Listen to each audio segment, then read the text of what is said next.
اللہ تمہاری اولاد کے بارے میں تم کو ارشاد فرماتا ہے کہ ایک لڑکے کا حصہ 2 لڑکیوں کے حصے کے برابر ہے، اور اگر اولاد میت صرف لڑکیاں ہی ہوں یعنی 2 یا 2 سے زیادہ تو کل ترکے میں ان کا 2/3 ہے، اور اگر صرف ایک لڑکی ہو تو اس کا نصف ہے،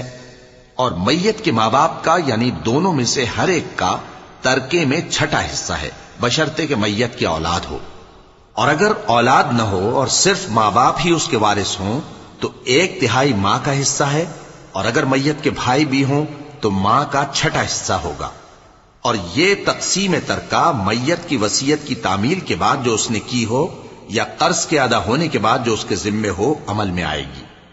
تم کو معلوم نہیں کہ تمہارے باپ دادوں اور بیٹوں اور پوتوں میں سے فائدے کے لحاظ سے کون تم سے زیادہ قریب ہے؟